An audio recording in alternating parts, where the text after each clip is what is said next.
latest episode of Rich and Wibo present the local artist show. Today's guest is an author. His works include The Journey, Never Lose Faith, House of Refuge, Never Again, When Never Again Happens, The Morning After, and Dark Vengeance. All books can be found on Amazon. So without further ado, please welcome the extremely talented author J.L. Boothe to Rich and Wibo present the local artist show. How are you? Hey, good to see you, brother. Yeah, it's good to have you on the show. Thank you. Thank you for having me here. But you've done a lot. I just listed some of your books, and so you're a busy man. Well, thank you. Yeah, I wrote my first book in 2012. I've actually written 12 books, but they're not 2012, all, you've written available. in 9 years, you've written 12 books. 10 years. Wow, that's very impressive. So let's go back to J.L. Boothe, the early years. Let's talk about that. When did your love of writing begin? Well, my love for writing really goes all the way back to when I was a teenager. It was an outlet for me because I was living in a foster home at the time, and which was leading up to that was very, very painful and difficult childhood. But the foster home part was the best part of my growing up years. But I was still going through a lot of stuff, so I started writing. And at that time, I was writing poetry. And for many years, I dreamt of writing a novel and being, famous like all my favorite authors. And but because of, well, I'll just be honest, because of the abuse I went through growing up, I didn't believe in myself until about 10 years ago. And then actually my first novel is called Nightmares and Dreams, and it's a thriller. And I remember my laptop was sitting on the kitchen table. I was pacing back and forth, and I thought, you know what? This is never going to get written unless I sit down and start it. And I haven't stopped since. Did you find poetry as when you were younger cathartic? It was very helpful for me, and occasionally I'll still write a poem, but occasionally I'll write something a little dark and deep, but usually when I'm feeling romantic is when I write some of my best poetry. And I used to play the guitar a lot. I went to Nashville. I was a member of the Nashville Songwriters Association. I used to write songs. Yeah, They said in the movie Dead I don't Poets. play like I used to. I was going to say, as they say in the movie Dead Poets Society, poetry is written to woo women. So Yeah. So you wrote poetry for several years, and you started as a teenager, and you said it was lack of confidence that prevented you from writing. What were you mentioned that you want to emulate or be like your favorite authors. Who are some of your favorite authors growing up? Oh, well, Stephen King. I enjoyed reading some like true sports stories like Babe Ruth, Lou Gehrig. I love those books. I don't know how long I would have had them, but I didn't have them as long as I would have liked because my brother threw them in the pond one day when he was mad at me. So, and I haven't been able to find them since. So thankfully I read them before he got rid of them for me. But yeah, writing is it's like music, it's a form of art, and it can be very healing, and it can help you escape, the everyday life that we all go through. And we all know how the last 2 years have been, so and yeah, and over the last 10 years, life happens. I've been through some good things, some bad things, but I didn't give up on my dream. And I'm published, and but my big dream is being a New York Times bestseller and having my books in the stores and having an agent and all that. And it's going to eventually happen. Oh, definitely. See, I love that. I love how you say it's. Oh, I hope it happens. You're like, it's definitely going to happen. So yeah. It's definitely going to happen right here on the side of part of my desk, I have dedication, determination, desire, make dreams come true.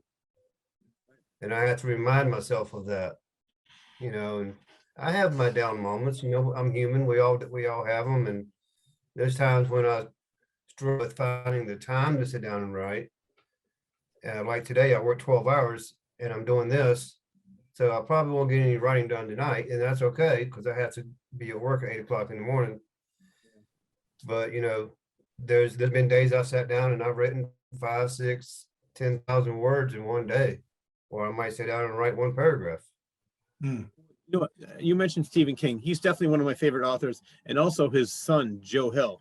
I think he is a great author, and I love the fact that he made it on his own. That's why he used the pen name Joe Hill, because his real name is Joe Hillstrom King, and he wanted to be. He didn't let anybody know who he was until he became famous. And I asked him, as I met him, I said, "Well, how did you keep it a secret?" And he said, "Failure."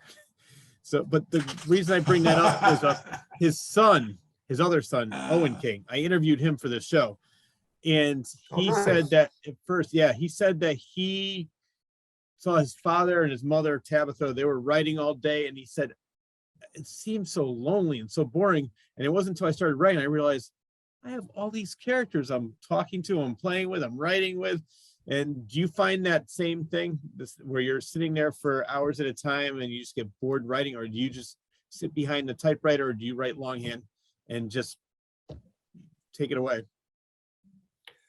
Well, like I just said, sometimes I'll sit down and I might write 1 or 2 paragraphs. I might write, 10, 15 pages.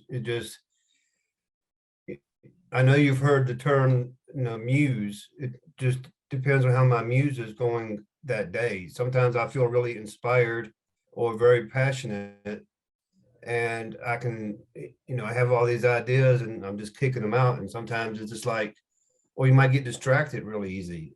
Social media is a major distraction, and I have a hard time with that sometimes. But there's times when I can sit down and write for hours and and for days and days in a row, and there's times when I can't. And life itself will have something to do with that too. I mean, you can have a hard day at job, or you could have struggles with a relationship, or anything kind of dramatic that kind of like throw you off the rail for a little while, because like last year, for example, or a year and a half ago, we had that pandemic hit us. I had literally just stepped into a management position. I work for a place called Community Systems, where we take care of individuals with disabilities. That's one of my jobs. I actually work 2 jobs. And I had just stepped into the management position. We went into a complete lockdown. So I had the stress of learning the job, plus taking care of the individuals, plus my staff. And, it was just, plus I was in a relationship at the time, and it just, life happening, and it just kind of can prevent everything happening at one time, can kind of prevent you, because you're so tired, mentally and physically, you know what I'm saying? And last year when I published Dark Vengeance, the first Natch Peterson book, I had just been let go by my literary agent. I did have an agent, and I had her for just a little bit over a year, but because of how the pandemic hit the entire world, that also included the publishing industry. I had 2 publishing companies very interested in the book. I was within a hair of getting a publishing deal. Wow. But because of COVID, they'd be even more picky because things had slowed down so much. So she wasn't selling anything, so she had to let some of her clients go so she could, go another path. And I loved the book so much, I said, well, it's not going to sit there. So I self-published it. What did you use for self-publishing? Because Amazon. Okay, yeah, because I wrote a book as well, and I used Amazon. I love it, KDP, and I put in Amazon. I had some book signings at Barnes and Noble, some libraries, and one in Torrington, Connecticut, and another one. So think self-publishing is a great thing to do. And you can do it the way you want it. So let me give you an example of what I mean. I was speaking with an author one time, and he said the hardest part about writing a book with a publishing company is they love the book, they love the idea, they read it, and they say, okay, now change everything. And they want so many changes, this character taken out, this part, the ending changed. So at least with self-publishing, you have the creative freedom to do what you want. Yeah, you have the power. You're the boss. Now, are you a plotter or a pantser? Plotter means you have the idea in your head, you already know exactly what you're going to do, and you write it exactly how you want it. Or a pantser means writing on the seat of your pants. I do a little bit of both, actually. Okay. That's like, but now I'm trying to get more into writing out outlines. So once once I write the outline out and I'm happy with that, then the easy part is really just going by the outline and just writing. I mean, of course, when you're doing the outline, you're only having like these ideas that you think would be great for each chapter. The creative part comes with making those ideas work. I remember when I wrote Nightmares and Dreams, I knew exactly how I wanted the ending. And that's how it ended. I'm not going to say exactly how I ended it, because hopefully you'll read it, but I ended Dark Vengeance in somewhat of a happy, emotional way, but I plan on writing at least three books with Nash Patterson, and as a partner, her name is Aspen Dukarmi. I plan on having her have her own 2 or 3 book series later on. Plus, I have other character ideas for books that I'm writing. I'm actually working on 2 books right now. Well, that's great. Well, let's talk about that. You keep mentioning the character Nash Patterson. So you have a character that is in several books. You don't write standalone novels? Oh, I have, but I know that publishers love series, and a lot of readers love series. Yeah, definitely. And I know I've read series, like Dean Koontz. I love Dean Koontz. My favorite author though was David Baldacci. He's a great author. And I've got a ton of his books, and I've met him, but I won't get off course here. Yeah, Nash Patterson. There's some parts of him that I put myself in all of my books in some way, because I lived, I'll just say, an interesting life, however you want to look at it. But I've been down some dark and not so fortunate paths. So I've experienced life. And so I put some of my experiences in there. And but it begins, he just came back onto the force after being homeless and struggling with some addiction, and because he went through some painful things, I'll just say that. And so he's a detective, and so yeah, there's a serial killer that has it out for him, and he has to find him before he gets killed. How many books is he featured in now? What's that? How many books is he featured in of yours now? How many books do you have in that series? Just that one that's published. I'm in the second one now. Do you have an idea of where you want to take this character? I do. I want to say that by the end of the 3rd book, he's probably going to retire, because he goes through so much and he has a family. And that's made it difficult too, having a family in there. That's made it difficult.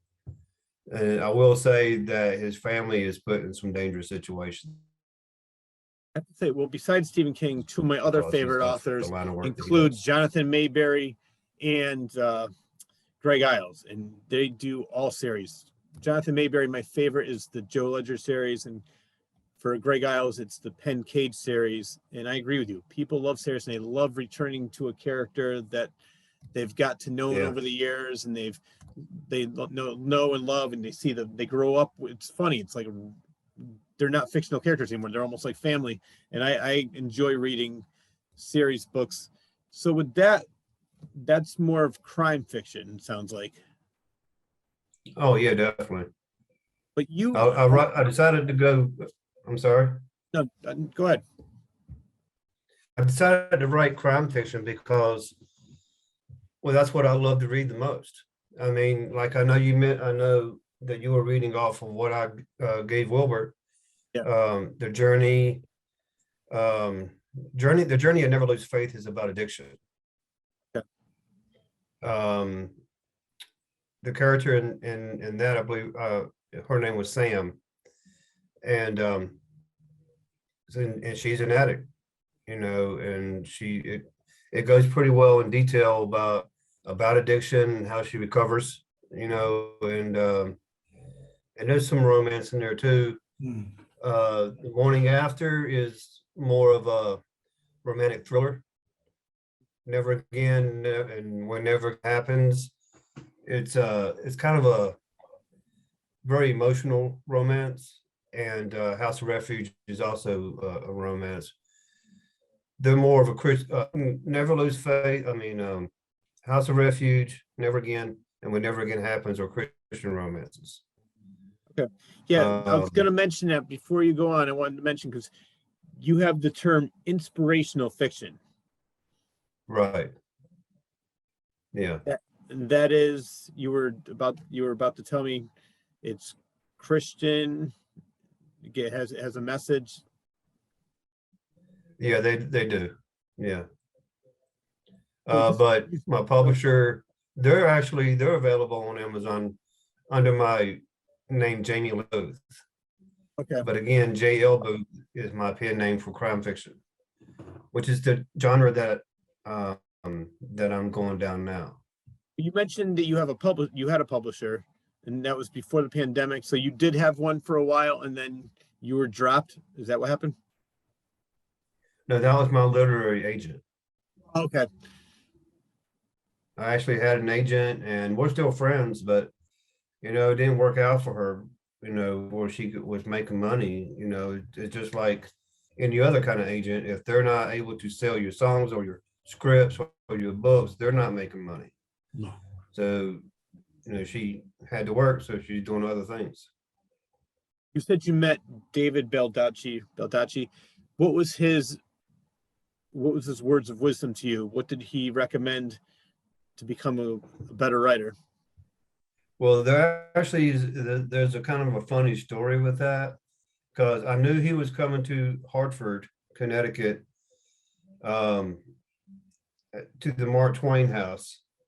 He was on a book tour, and so I got all excited, and I bought the ticket, and I didn't buy the more expensive ticket to where you could go have a buffet and be able to talk to him.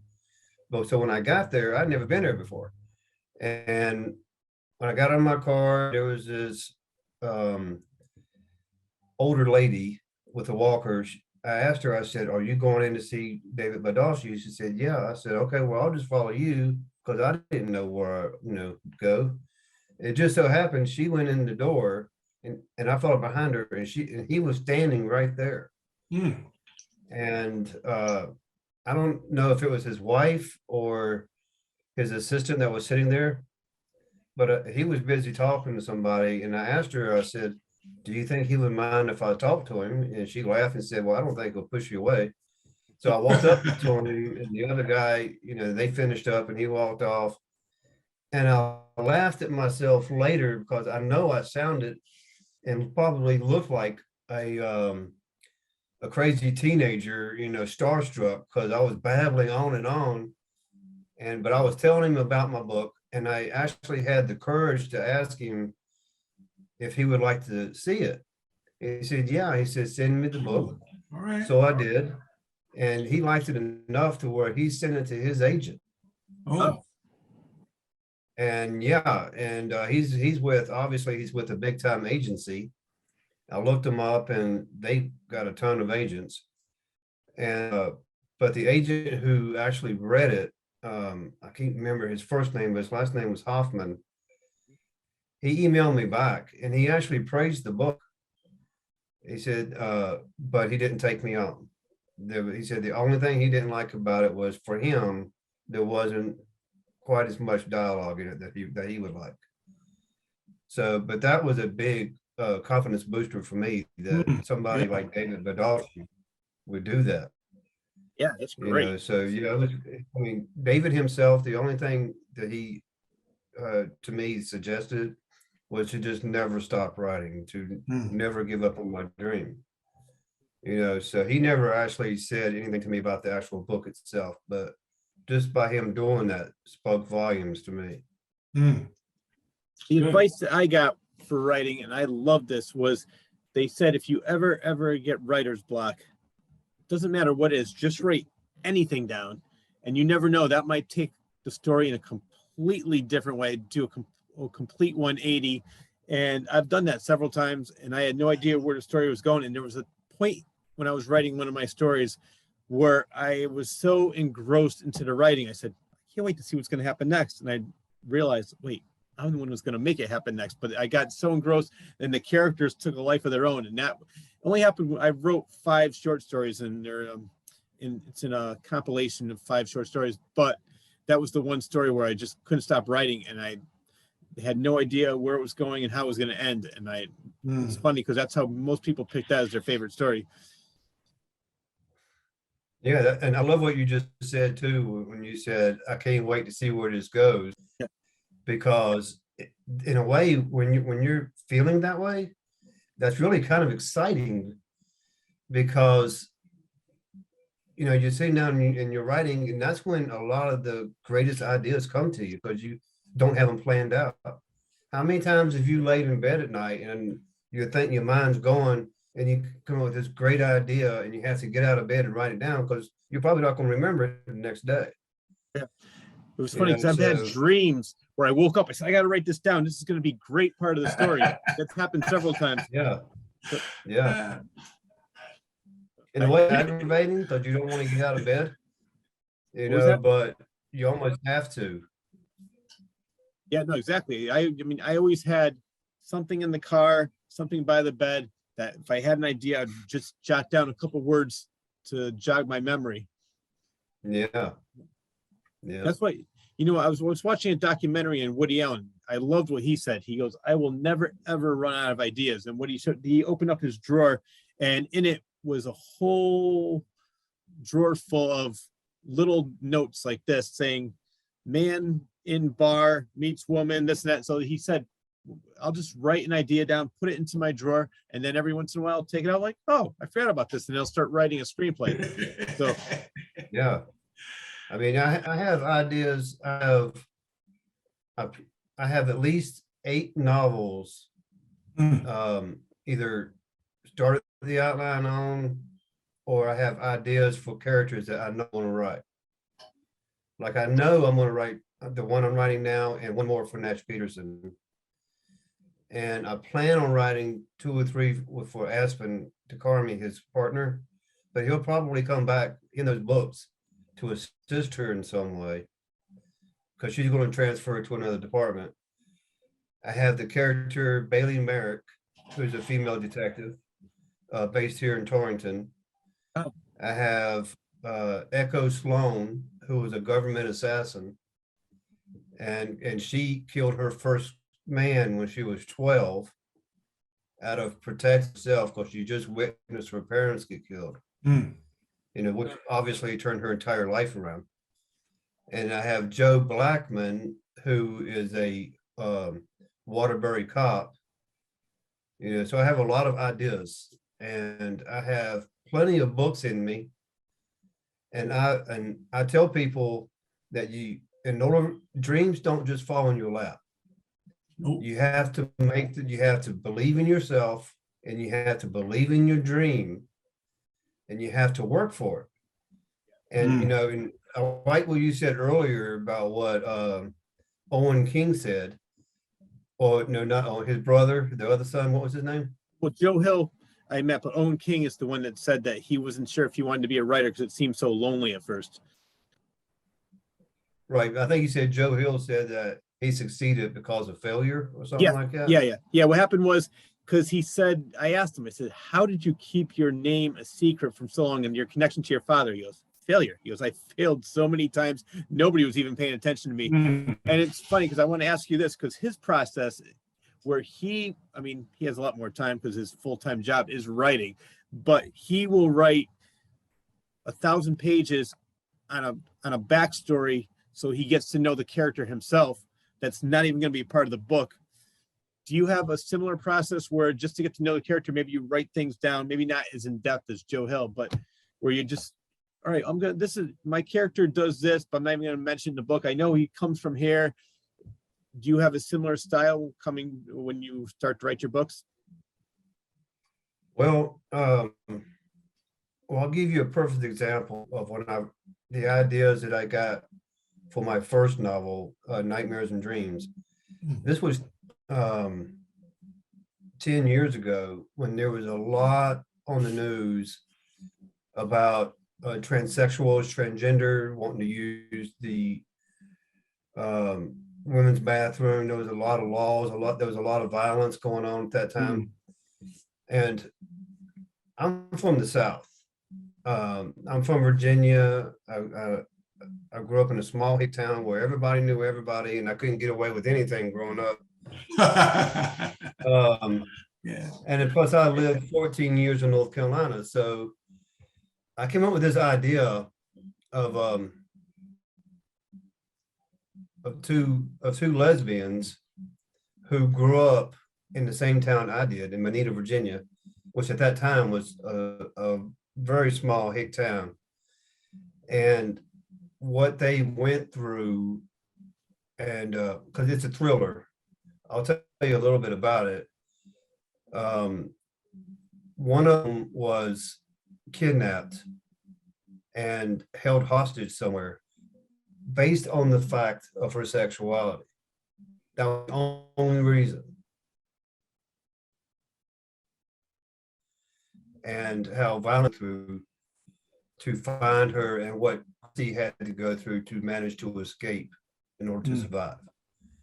And it's, in my opinion, it's one of my favorite books, but like anything else, you get better as you do it. So my writing has definitely improved over the years.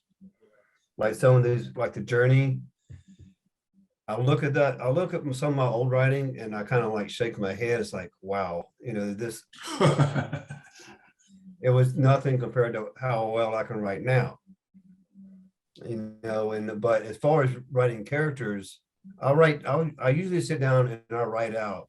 I imagine that character in my mind and I write the description out. I think about some of the events that they've gone through to be who they are today. And it's like part of the process of what I do now too. If I'm writing a scene, I try to mentally place myself in that scene. Yeah. As if how would the surrounding look, how the setting, and what would be going on, how would I react, how would I deal with it, what would my thinking be, how would I feel? I place myself there mentally with the character himself. Well, you mentioned earlier that you have characters in your book that are based on real people. Have the people ever gotten back to you and said, hey, I don't want to be in that book? Well, I don't actually write based on real people. I said that I put parts of myself and parts of the things that's happened in my life. Yeah. Part of that. That's like Nash. Yeah. Some of his hardships I've been through, so I know how that feels. Well, I misunderstood you on that. Oh, no. I was going to say I misunderstood you on that, so I apologize. But I was going to bring up a point. I met John Grisham at a book signing, and he was saying, yeah, he was a great guy, very talented, obviously. But he was saying that he based a character. It was a judge, and the guy was a philanderer, a drug addict. He was alcoholic. And he said, oh my God, I'm going to come back to where he lives. And he goes, the guy's going to be so mad at me. he said he went down there and the judge is like, all right, thank you. You put me in your book. I love it. He just wanted his, 15 minutes of fame. That's why I was wondering if you had that same type of, because I know for my stories, I definitely based them on people like, as you said, I go by the saying, write what you know. And I used a lot of my life examples, but sometimes exaggerated it or used people that I met and then maybe twisted things around to make it more interesting. But yeah, I'm the same way. So I was just wondering if, because you said you mentioned you have, Waterbury Cap in there. I wasn't sure if that was based on a real Waterbury Cap. Well, I want, if it's okay, I'm gonna throw some honesty out there about myself. Yeah, please. And I've had, well, first of all, let me say this. You'd be surprised how many people has asked me to put them in a book. And I just kind of like play it off, it's like, because I know that, that may not end up well, depending on, and I'll joke with them. I'll say, well, do you want to be a good guy, a bad guy, or a victim? I mean, do you want to die? What, and they'll say, well, I had to think on that. And then I don't hear anything else. But it's like, again, I'm just going to use Nash Peterson, for example. I love Nash Peterson. I love Aspen DeCarmi. Dark Vengeance is my favorite book so far. I think it's my best well-written book. And I've had people, and I totally believe this myself, it would be a great movie or be a great lead off to a series or something on TV. But, some of the hardships that Nash went through, again, like I said, was homelessness and addiction. I'm in recovery. I'll have 10 years sober next month. Congratulations. And Congratulations, yeah. thank you. And I owe that to God. And I owe that to the people in my life that he's put in my life. I have literally almost died numerous times because of drinking. I've been homeless. I was living in a sober house with 9 other men when I wrote Nightmares and Dreams. My father was an alcoholic, and that's pretty much what killed him, and it nearly killed me. And the reason why I wanted to bring that up is because I've had a lot of people over the years. I used to work at 2 different addiction recovery facilities, and I would put some of my own pain out there on the floor with them to let them know that I can relate to them. And I've had a lot of those people tell me, and a lot of people on social media that know me over the years, because I don't have a problem talking about it. And they've seen how some of the hardships I've gone through over the last 10 years and stayed clean, how I've inspired them. So I'm hoping that, and I'll say this directly to the viewers, if you're watching this, you can do it. It doesn't matter what you're going through in life. There's certain things that I believe with all my heart and soul that if you don't forget where you came from, always find gratitude. No matter what you're going through, you've always got something to be grateful for. And our perspective is everything. Yeah. And those are the things that's kept me sober over the years, plus God and people in my life and the program itself. People have told me that I've inspired them because of going through so much in life and reaching for my dreams. Being published and writing all these books is definitely a success for me. And I live in a nice place now. I'm working with people that I'm helping. I have people in my life that love me. I'm a rich man when it comes to all that kind of stuff. I still have my dreams. I believe in my dream. I believe in myself. And I have no doubt that I am going to be in the stores and on the New York Times bestsellers list because I do believe in myself. You will. You're determined. And I love the fact that you're here on the local artist show before you made it big. So we can look at this a couple of years from now and say, I remember him when he was just saying I'm going to be famous. So I definitely look forward to it. I cannot wait to read all of these books. I should start with Dark Vengeance, it sounds like, because that's your favorite right now, until you write the next book, and that'll be your new favorite, because as you said, the more you write, the better you get. So whenever somebody asks, hey, what's your favorite book? The next one. The one I'm writing, the one I just wrote. Yeah, yeah. So how many books? You said you have what, 12 books right now written? Yes, I've written 12. Like another one that I didn't put on there that's never been published is called The Stream. It's more of a, it's almost like a memoir. It's almost like a memoir. There's a lot of me in that book of my childhood. And A Letter to Heaven is another one that I've written that's never been seen. It's about a woman whose husband died and she had to pick herself up literally off the floor and move on with life. And she finds a letter that he wrote to her that she didn't know he had written. And it's based on the letter that he wrote for her. And it's a very emotional book. What was that? One of those books that you listed, I actually co-wrote with somebody. Oh man. Let me go through the list again. The Journey, Never Lose Faith, House of Refuge, Never Again, When Never Again Happens, The Morning After, and Dark Vengeance. Morning After. Morning After. What was that like? Collaborating with somebody? Do you prefer writing alone, or did you mind the collaboration? It was fun. Yeah. It was fun writing with someone. But in a way it was more stressful. Yeah. But it was a project that decided to at least try, you know, and it was kind of fun because like she would write one character and I would write the other character, and when I got done, we would base it off. We didn't have an outline or anything. We were just going with the flow. You know, I had the general idea, and she loved it. So like whatever she wrote, she followed up from like I would write one chapter, send it to her, and then she would write the next chapter and send it to me. Then I would write, you know, we'd go back and forth. So it was probably somewhat unorthodox, but it was interesting. I don't know if I'd do it that way again, but I might would write with somebody again if they were a little bit different than the person that I wrote with last time. You have a writing schedule where you sit down, right, from 9 to 10 p.m. I'm going to write as much as I can, or do you just write when you feel inspired? I try to stick to a schedule, but it's kind of difficult, you know, working two jobs. Because sometimes if being a working man, you know, if I can get overtime, sometimes I do it. You know, but like I'm taking the 29th and the 30th off from both jobs because it's my birthday, and there's the playoffs and there's the Royal Rumble. Thank you. I'll turn 55 in a little bit over a week.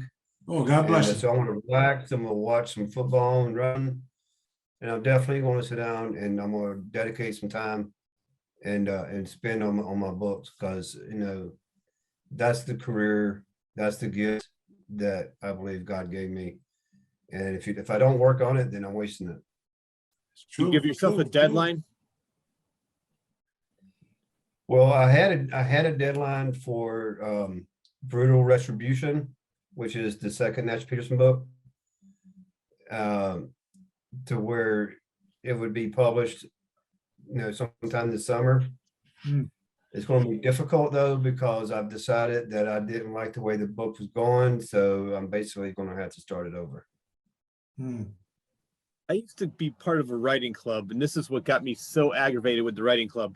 They were great people, but everybody was. I started, say, in 2015. In 2017, they were still working on the same. Oh, I want to get it perfect. I want to do this. So I got to teach one of the classes. And my class, the title of the class was Perfection is the Death of Good.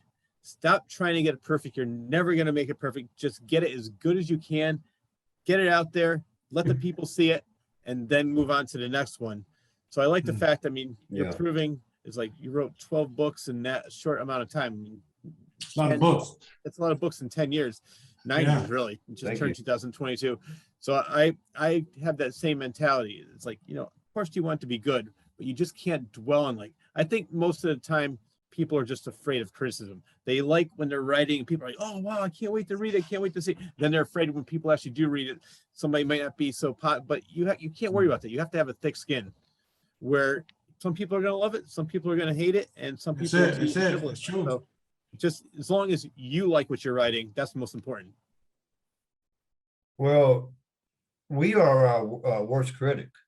Exactly. We are our worst critic. I mean, I can be sitting down and I can write where today I might say, all right, I love this. And then tomorrow I read over it and say, man, this is garbage. You know, and it's all in our mentality of the time we're sitting down at the keyboard. But I wanted to say this earlier, but I forgot, you know, we were talking about failure. Dark Vengeance and a couple other books. When I was querying agents over the years, I've been rejected over 200 times. Over 200 times before I finally got an agent. And some of that has to do with the fact that I had no clue on what I was doing, on how to properly write a query letter and how to properly format that, what to have in there. And a few months ago, I looked at some of my old query letters and I just laughed. I thought, oh my gosh, man, you know, it's horrible. But even you would turn yourself joined this down. group. Yes, it's like, but I joined this group about 2 years ago that specializes in just that, in writing professional query letters. And I was still getting rejected a lot, but I finally had it down to a fine point, you know, and I landed an agent. I was ecstatic, you know, and that was part of my dream coming true there. But and it told me that I can do this. Yeah. Well, the fact that David Baldacci liked it so much, he gave it to his agent, and his agent called you back or emailed you back. That's very impressive, right there. Yeah, it's a start. Thank you. You're definitely doing something right. Thank you. But did you ever read the book? It's called On Writings by Stephen King. It's probably one of the best books on writing. It's more about. I actually have that book. Yes. But what I wanted to bring up was, I'm sure if you read it, you know what I'm talking about. He had a nail in the wall. He put all his rejection slips on the nail. It got so heavy, the nail fell off the wall. He had to get a spike because he had so many rejection letters. Wow. Yeah. And it's just, as he said, and everybody says, whatever they're doing, persistence, passion, dedication, motivation. If you don't have any of those, some people just want instant gratification where they just want to write something really quick, not put too much work into it, and then become famous. Right? It's like, no, if you really love it, do it for the passion. And if you're persistent, eventually something will happen. And as you said earlier, you have to make it happen. You can't just sit there waiting for things to happen. Go out there and do it. I love that message. Somebody told me years ago when maybe a year or two after I was in the process, that I have to pay my dues. Yeah. You know, and everybody. And not talking about the financial part of it. It does cost money because you have to pay editors, you have to, especially if you're self-publishing, you have to pay, if you don't know how to do it, pay people to make your covers. You have to pay for promotions, you know, there's a lot. But paying your dues, a huge part of that is the rejection part. Being rejected and picking yourself up. We all do. You have to. It's a painful process. It really is a painful process, and I can't tell you how many times I thought about quitting, but I tell myself, no, I can't quit. I can't. I have to. This is what I am supposed to be doing. You know, it's what I love doing. So I've never stopped. You know, I mean, again, there's been times where. There's been times when I got really depressed, you know, because I didn't think I was good enough, you know, and I had to fight through that, you know, and so I still believe in myself. I believe in my dream, and I think, and I greatly appreciate being part of this show tonight. I mean, it's an honor to be on here. I appreciate it. Oh, you're very welcome. It's an honor to have you on here. So I cannot wait to read your stuff. And I was in radio for a while. And one of the things one of the instructors taught us. He said in radio, it's 90% attitude, 10% talent. I think that goes with anything. You have to have that attitude, like not be arrogant, but be confident. Saying, no, I know I'm good. I like what I write. I like what I do. And as you said, the more you write, the better you get. And eventually it's just going to all fall into place. But it might take some people 2 years. It might take some people 5 years, but just never give up. Yeah, definitely. Excuse me. Well, do you live close by? I live in Farmington. Farmington. Yeah, it's not too far. All right, well, if you will allow Wilbur to give it to me, give me your address, I will mail you a signed copy of Dark Originals. Definitely do that. I would love to read it. As long as I get a signed copy. You gotta be signed, right? It'll be a signed copy. I'll give you Had a one cat too. put a paw on it. I'll give you a signed copy. All right, thank you. Have you ever, what did you do for promotion for your books? Well, I did a lot of research on that, on the best ways to go about doing that. Obviously, I would promote on Facebook and social media, Twitter, Instagram, Pinterest. There's a lot of websites that you can go to. Right, of course, obviously, right offhand, I can't think of some of them. There's a lot of groups on book groups on Facebook and other social media sites that you can promote on. I was interviewed maybe 5 or 6 years ago on a local newspaper, had a front page. There's just a lot of ways, you know, it costs money. I remember years ago, we would do like, in Goodreads too. Have you ever heard of Goodreads? Yeah. Yeah, you do giveaways, you know, try to get people attracted, you know, you can win, you know, a signed copy of this book. And I did that last year when I was releasing it to promote it. And yeah, it's not cheap. You have to pay the money to do it. Well, what I would recommend is, this is what I did. I went into Barnes & Noble and I was just trying to see if they can put my book on the shelf. I said, do you have a local artist section? And they said, do you want to do a book signing? I said, why not?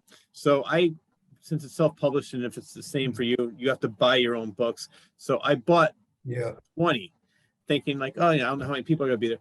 They said it was the one in West Hartford. They said it was the biggest local author book signing. I sold 20 books and I ran out and they need more copies. Wow. And then I did one at the Moore's Public Library. And this is what was perfect about that, because it was supposed to be in person. And I said, I did one in Torrington Library. I did one at West Hartford, Barnes & Noble. I don't know who else is going to show up, but then the pandemic hit. So I did an online virtual book reading, and over 50 people showed up, because with that, people that I know in Tennessee, California, Florida, they were all on it and they were able to go because they couldn't go in person. So that worked out perfect for me with the pandemic and that book. But I would recommend going into a Barnes & Noble. To me, my favorite one is the one for book signing anyways, the one in West Hartford over by in Blueback Square. Yeah, I know where that's at. Yeah. Yeah. So I would recommend doing that. What's that? No, so I would recommend that one, because I know that the one in Waterbury wanted me to do one. I just don't like the setup there. It's a little bit smaller and they really don't have enough space. And I've been to several book signings there. And the one in West Hartford gives you the whole floor towards the back, and they had all the seats out. It was great. I had such a fun time, and I sold so many books, met so many people. So I think that would be good. So you have so many things written that you could do several book signings if you want to. And I can get you some information after, but the Morris Library, the librarian / head of events, she's a great person and she would definitely love to have you there. So I can get that set up for you. Awesome. Yeah, we'll talk after, so I'll get you some contact info. Okay. So you mentioned you're working on Nash Patterson. When do you expect that book to be released?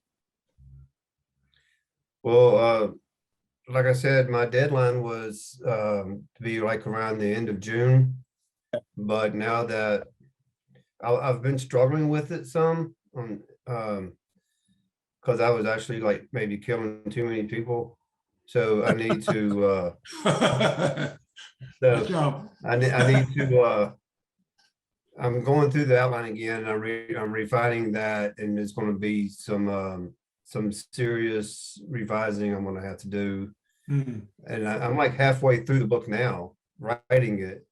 So I'm going to be making all these changes and plus finish writing it. Then of course I have to revise and edit and this and that.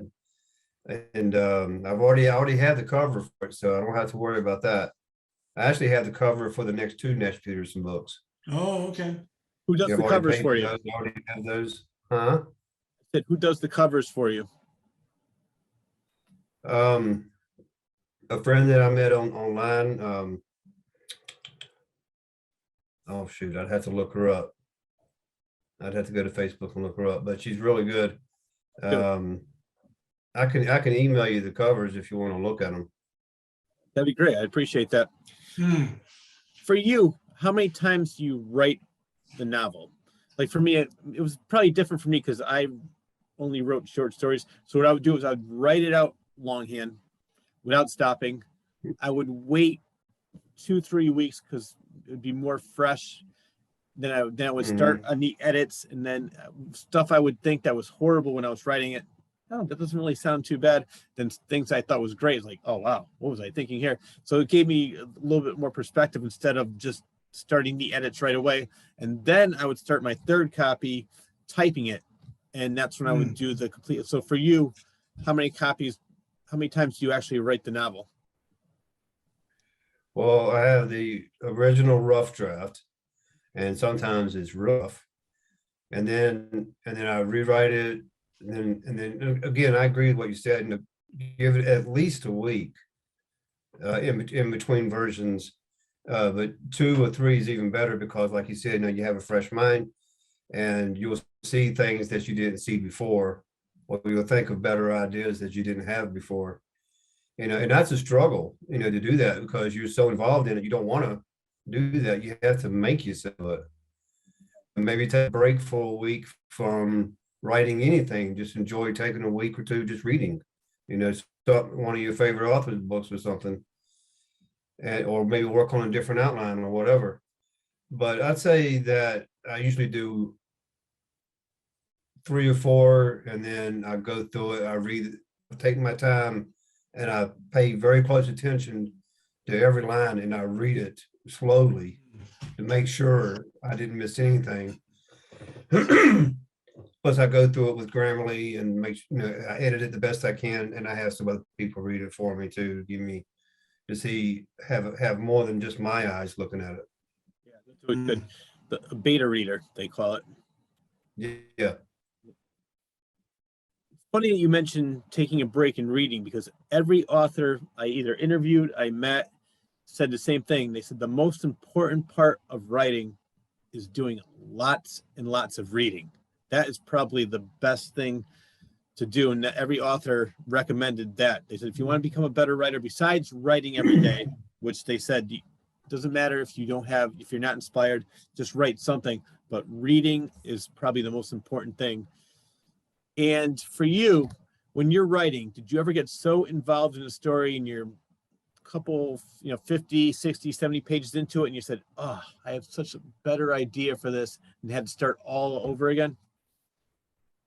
Yeah, definitely. That's what I just said, that the further I got into writing the second Nash Peterson book, which is called Brutal Retribution, the more the more difficult it's becoming, because I'm not liking that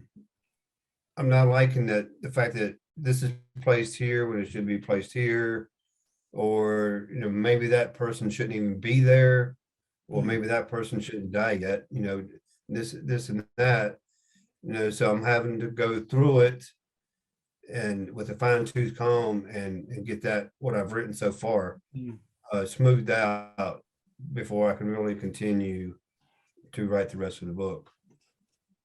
Because I don't want people to think I'm sitting there reading and think, man, there's so many people dying, man. And it's like, this shouldn't, yeah, the way it is right now, 3 people died in the first 2 chapters. It's like, that's probably not good.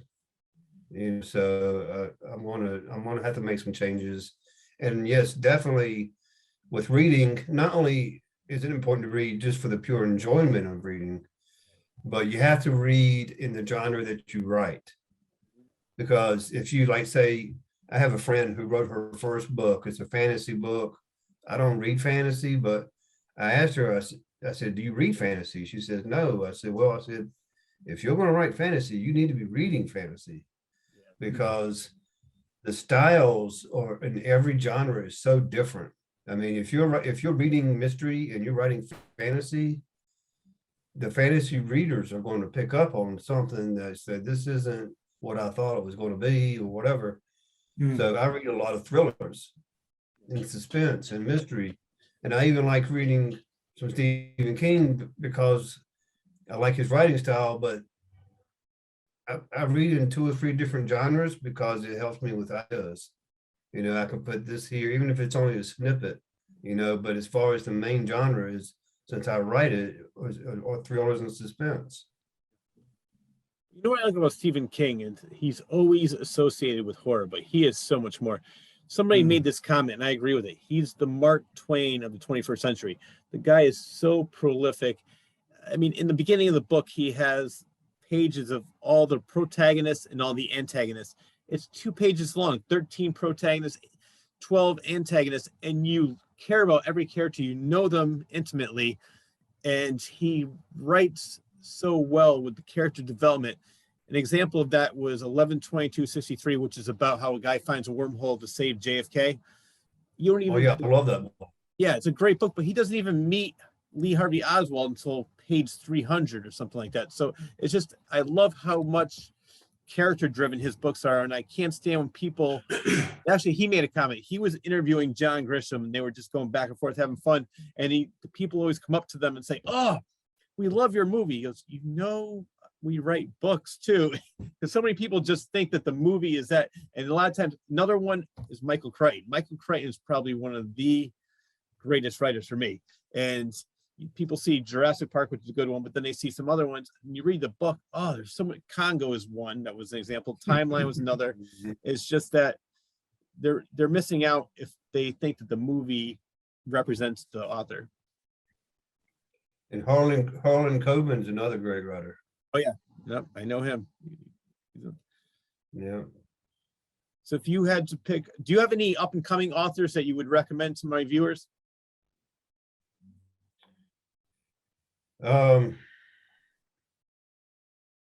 Well, I'd have to go to Facebook to remember their names. I apologize, I'm tired.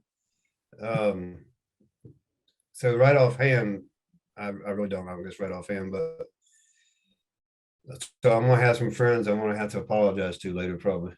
You know, didn't mean to put you on the spot there. That's okay. Yeah. Okay, Jay. You know, it was Man. great having you on the show. I definitely want you to come back, and I look forward to reading Dark Vengeance, the signed copy, of course. But then I also look forward to seeing you at a future book signing somewhere at either the Morris Library or Barnes & Noble. Yeah, that would be exciting. I definitely would like to do that. Yeah, I'm gonna get some contact info for you, and we're gonna make this happen. Yeah. Okay. All right. Well, I really do appreciate you being on the show. And when you have another book, I want you to come back and we'll plug that on the Local Artist Show. All right. Thank you. I appreciate you letting me be on here. All right. Have a great night. That wraps up the latest episode of Rich and Wibo Present the Local Artist Show. A special thanks goes out to the extremely talented author, Jamie Lynn Boothe. Keep an eye on him. I definitely see great things coming his way very, very soon. And we would also like to thank you, the viewer, for tuning in every week. Enjoy your day, everyone. Good night.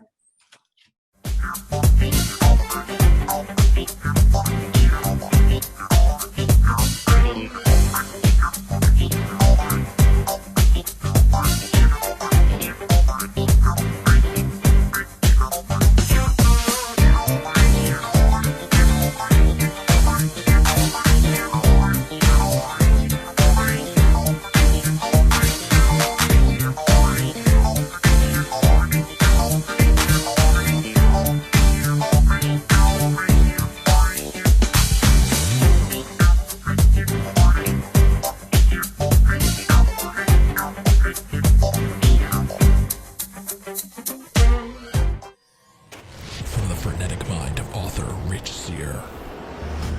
5 terrifying short stories, now available in one collection.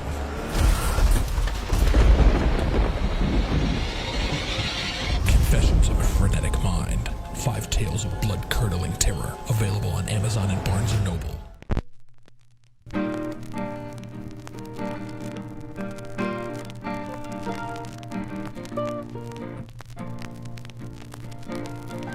All of a sudden I hear, brim, brim. What's a diaphragm again? Ha! We caught one. They're supposed to be weird. Oh, yeah, no. If you say so. I've always wanted to be in a movie. Waiting around for